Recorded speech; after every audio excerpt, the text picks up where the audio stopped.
You know, recently, when President Ford died, there was a lot of revisionist discussion about his pardoning of Richard Nixon.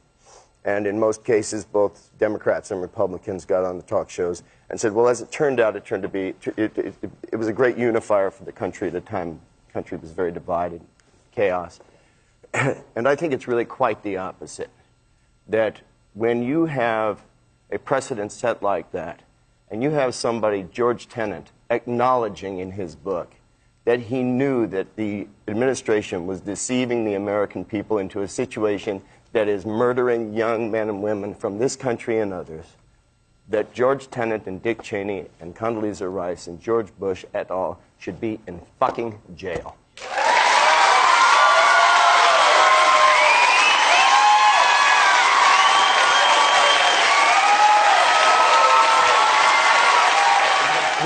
George Tenet, this is, you know, we talk about whistleblower protections, these kinds of things. When you know, people do not, the American people are under the misconception that the oath is sworn to the President of the United States. It's to the Constitution of the United States. That's right. Yeah. And they are in violation of the Constitution. So you have a... But there's a reason. There's a reason.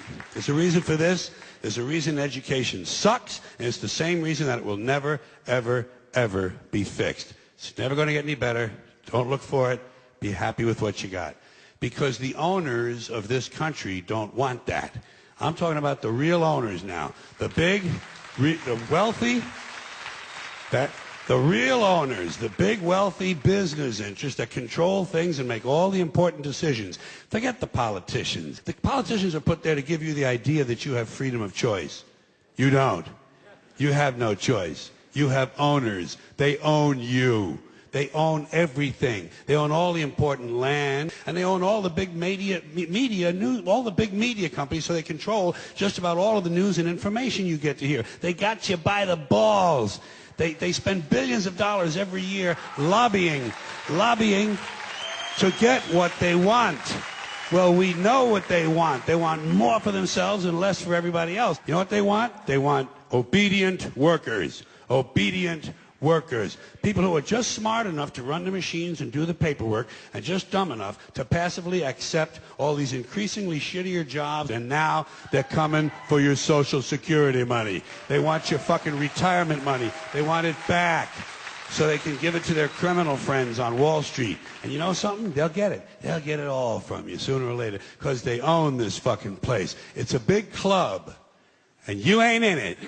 What is this big thing that everybody's searching for when it comes to being an artist or becoming a superstar? Like, what part of it is it that everybody enjoys so much? Of course, in the spotlight, it's a lot of more things that, you know, that actually come in the equation that you don't really focus on. Like, you know, your privacy is completely thrown out the window.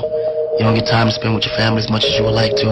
You know, it's definitely a lot of work. People think that it's really simple and easy. You don't have a life, really. Even a vacation is no longer a vacation. When you go out to a club, you're actually working. Because while everybody's partying, dancing, you taking pictures, signing autographs. And when you sleep, you're dreaming about figuring out ways of how to advance. You know, so like, you never get a free moment for yourself.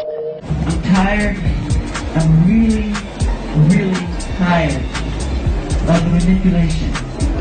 I'm tired of how the press is manipulating everything overnight. They call me a freak. They call me a homosexual. They call me a child molester. They said I try to bleach my skin. They made everything to turn the public against me. They murdered my brother, and they know who they are. It's not just Dr. Murray, I promise you that. It's more people involved, and they know exactly who they are, and I'm going to let you guys know exactly what's happening and what's going on. When I get there, I go to the trial. From there, we go back to Neverland. And he asked me to come upstairs, and then he grabbed me and started crying and said, please don't leave me. They're trying to kill me. And I said, when's the last time you ate? They said, no, they'll poison me. I said, well, when's the last time you drank water?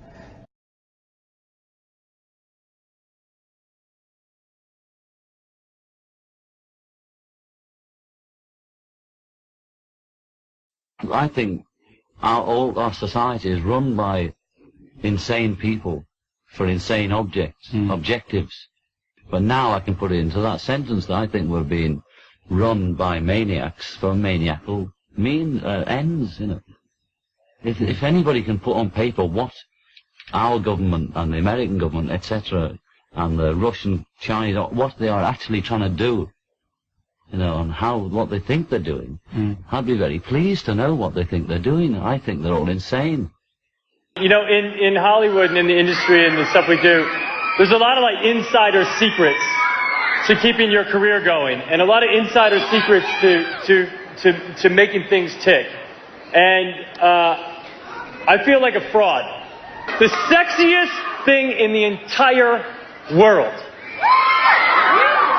is being really smart and being thoughtful and being generous.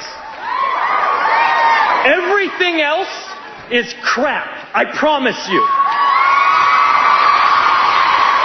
It's just crap that people try to sell to you to make you feel like less. So don't buy it. Be smart, be thoughtful, and be generous. It's too much money here. I mean, nobody should be hitting lotto for $36 million and we got people starving in the streets.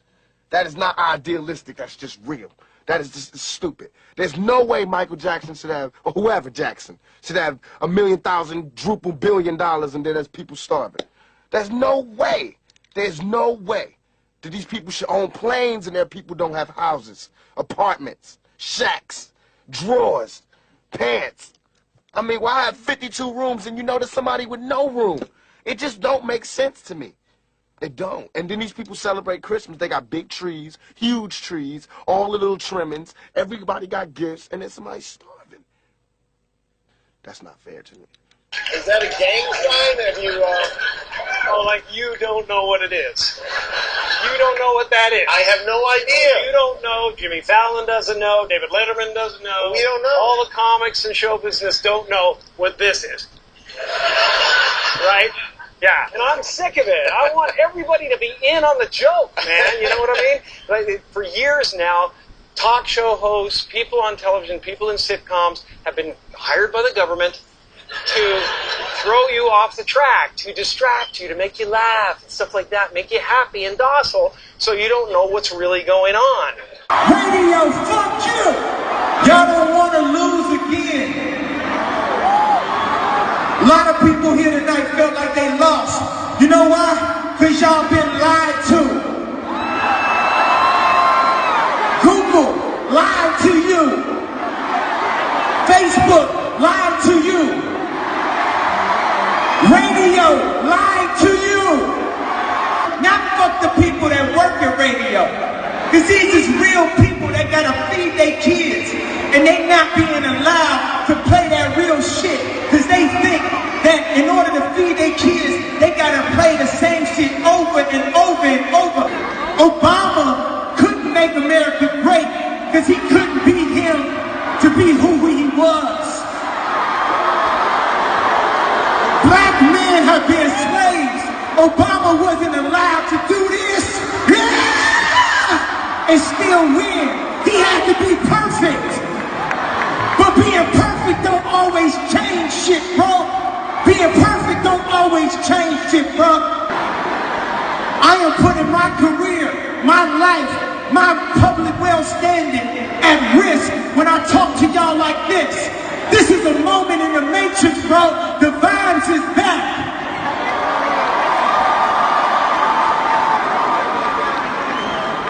The vibes is back. Motherfuckers might feel a way about this tonight. We are all great people. We are all equal.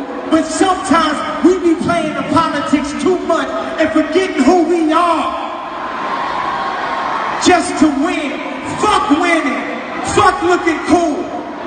Fuck looking cool. Fuck being cool.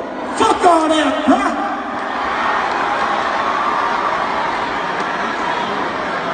I've been sent here to give y'all my truth, even at the risk of my own life, even at the risk of my own success, my own career. I've been sent here to give y'all the truth. It's a new world, Hillary Clinton. It's a new world. Feelings matter. Because guess what? Every everybody in middle America felt away, and they showed you how they felt. Feelings matter, bruh. It's a new world. It's a new world, Barack. It's a new world, Jay-Z. So let me ask you this. What is happening in Hollywood? What's going on? Why is Dave Chappelle going to Africa? Why does Mariah Carey make a $100 million deal and take her clothes off on TRL? A weak person cannot get to sit here and talk to you. Ain't no weak people talking to you. So what is happening in Hollywood? Nobody knows. The worst thing to call somebody is crazy, is dismissive. I don't understand this person, so they're crazy. That's bullshit. These people are not crazy. They're strong people. Maybe the environment is a little sick. Some of us are against the Illuminati. When people are against the Illuminati, then they get punched in the face all the time. The press hates them, and nobody likes them. End quote. I have had to make decisions like, why am I unhappy? Okay, Stephanie Gaga hybrid person, why are you unhappy? Why is it that you want to quit music a couple years ago? I was like, well, I really don't like selling these, fragrances, perfumes. I don't like wasting my time spending days just shaking people's hands and smiling and taking selfies. It feels shallow to my existence. I have a lot more to offer than my image. I don't like being used to make people money. I feel sad when I am overworked and that I've just become a money-making machine and that my passion and my creativity take a back seat. That makes me unhappy. So what did I do? I started to say, no, I'm not doing that. I don't want to do that. I'm not taking that picture. I'm not going to that event. I'm not standing by that because that's not what I stand for. And slowly but surely, I remembered who I am. In times of chaos and crisis, what we all tend to do, right, is start pointing fingers at where we think the bad guys are, where the evil is. We all start arguing. Everybody has different opinions about that. Please do not forget that hatred or evil, whatever you want to call it, it's intelligent, it's smart, and it's invisible. It doesn't have a color. It doesn't have a race. It doesn't have a religion. It has no politics. It's an invisible snake that while it is planning to make its attack, it is thinking to itself, I am going to divide my enemy into smaller, less strong groups, and then I'm going to make them hate each other so that it's easier to take them down. And as we're all yelling at each other, trying to figure out which group it is that's causing the problem, evil's winning.